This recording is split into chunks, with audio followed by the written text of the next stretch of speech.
Hey everyone, I'm Matt and welcome to our very first deep dive. And I'm Melanie. I'm so excited to be here, Matt. Ready to jump into this mountain of research you've gathered. Absolutely. You know how much I love digging into a topic. Yeah. And today we're going to be exploring the history of Santa Claus. We all think we know the jolly old elf, but trust me, there's more to his story than meets the eye. I'm intrigued. Where should we start our deep dive? Well, I thought we could begin with the Wikipedia article on Santa Claus. It lays out a pretty fascinating timeline starting all the way back in the 4th century with a real person, St. Nicholas. You might be surprised to know that he wasn't born at the North Pole. A real person? That's incredible. You mean Santa Claus is based on someone who actually lived? Exactly. St. Nicholas was a Greek Christian bishop who was known for his incredible generosity. He was born in Patara, which is in modern-day Turkey, and dedicated his life to helping those in need. What's fascinating is that his acts of giving weren't about holiday cheer. They were about social justice. Like the story of him providing dowries for 3 sisters so they wouldn't be forced into poverty or worse. Right. And those acts of kindness started a tradition of gift giving on his feast day, December 6th. Now think about this. Over time, that tradition evolved.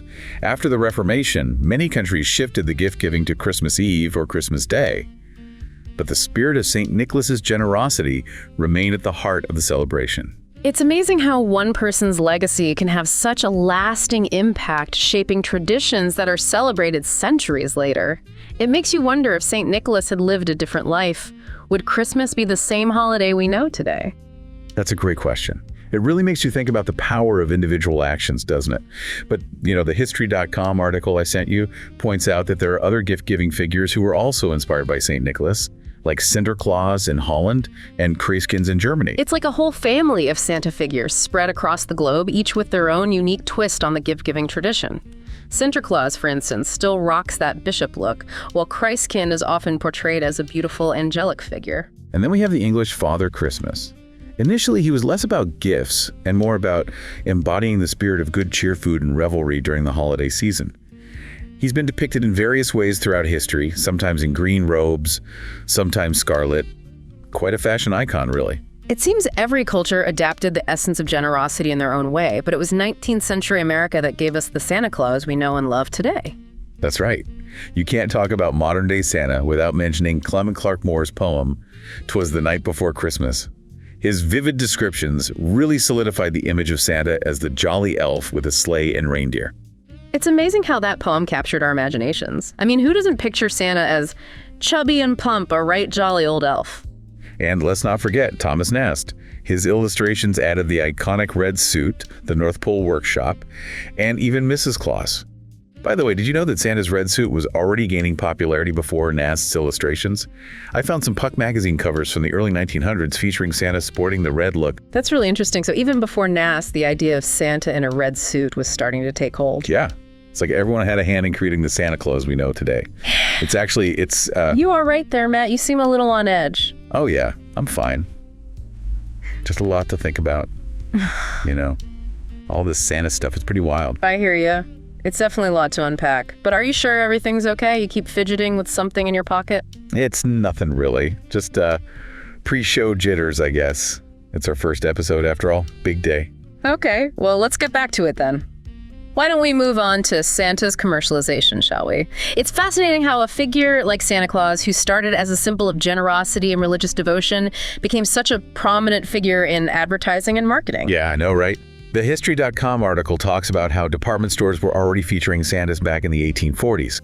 And by the 1890s, even the Salvation Army was using Santa imagery for their holiday fundraising efforts. It really highlights how adaptable the Santa Claus myth is. He went from a saint to a cultural icon to a marketing tool, all while retaining that core association with generosity and goodwill. Exactly. And it's not just department stores and charities.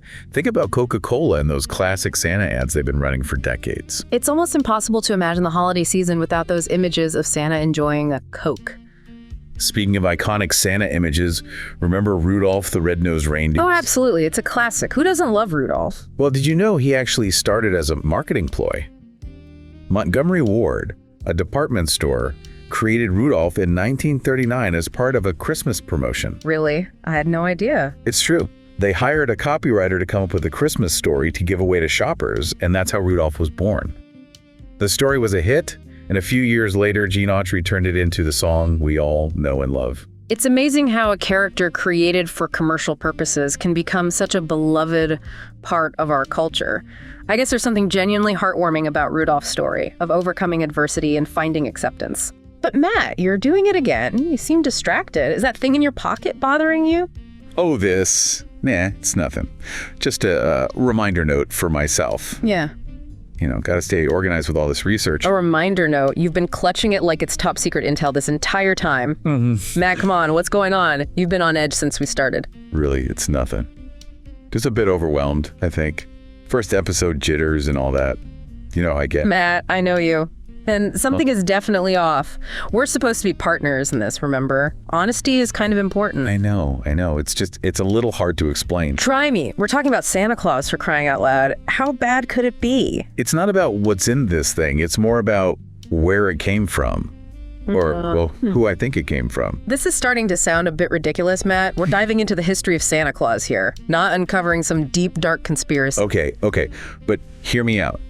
Remember how we were talking about all those different variations of Santa around the world? Yes, Matt, we covered that. Like Sinterklaas and Kreiskund, you were there, weren't you?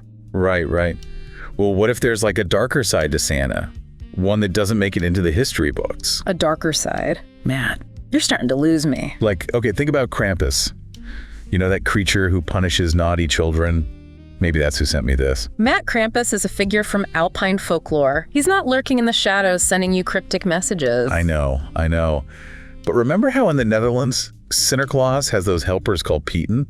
And in Switzerland, there's Schmutzli, who actually spanks the bad kids. I see where you're going with this, but I'm still not connecting it to your mysterious pocket item. What if, and just hear me out, what if there's a darker side to Santa that we don't know about? Maybe those stories about Krampus and Schmutzli are like warnings or something? Matt, those are folk tales passed down through generations. They might have served as cautionary tales, but they're not exactly historical fact. We need to stick to what we can verify. I guess. But it's just, this thing has me spooked. Matt, you're letting your imagination run wild. Seriously, what could be so terrifying about a note? It's not just a note. Okay, fine, I'll tell you. It's a letter. A letter? Who's it from? That's the thing, I don't know for sure, but... Matt, spit it out. I think it's from Santa Claus. From Santa Claus? Well, maybe not directly from him, but from someone who knows him. Someone who knows what he's really like. Matt, I'm starting to think you haven't even looked at these articles we're supposed to be discussing. We just talked about how Santa's image has been used in marketing for over a century. Are you suggesting there's some secret society of Santa Claus experts out there? I don't know. Maybe. That's the thing about this letter. It raises more questions than it answers. And it feels important. Matt, you're being completely irrational. I think we need to take a break from this deep dive. You need to get a grip. What if it's not just me? What if it's real? What's real? Matt, you're not making any sense. The letter, it says, I'm in danger. That you're in danger too. That they're watching us. Matt, I don't know what to say. You're being completely paranoid. I think you need professional help. You think I'm crazy, don't you? I don't know what to think anymore. You're acting like a completely different person. This isn't the Matt I know. Fine. You win. I'll show you the letter. But you have to promise not to freak out. Show me the letter. Matt, after all of this, you think that's what I'm worried about? Give me the letter. Now. Okay. Here goes nothing. Here it is. Let me see that. Okay, but like I said, just promise not to freak out. Matt, you've been talking about this mysterious letter for the past hour. I'm way past freaking out. Just let me see it. Fine. Here. This is it. This is what you've been so terrified of. It's just a Christmas card. It's not just a Christmas card. Look at the postmark. The North Pole. Matt, you're telling me you got a Christmas card postmarked from the North Pole and you thought it was a threat. But it's addressed to me. I never give my address to anyone. And look inside, there's a message. Dear Matt, ho ho ho. Remember to be good this year or you'll get nothing but coal in your stocking. Merry Christmas, Santa Claus. Matt, this is a joke, right? You seriously thought this was some kind of sinister message? I don't know, okay. It just felt weird getting something like this out of the blue. Matt, this is a standard Christmas card probably sent out to millions of people. I'm sure if you Googled it, you'd find 1,000 others just like it. But what about the postmark? And how do they get my address? Matt, it's a marketing gimmick. Companies buy mailing lists all the time. It's probably just some toy company trying to drum up excitement for the holidays. I guess so, but it just felt so real for a minute there. Matt, you need to take a step back and breathe. You've let your imagination run wild. It's just a Christmas card, nothing more. You're right.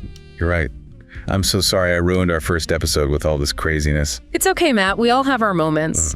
But maybe next time we can stick to the research and leave the conspiracy theories at home. Deal.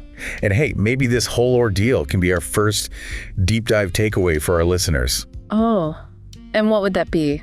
Always double check your sources and don't let a Christmas card from Santa send you spiraling. Sounds good to me.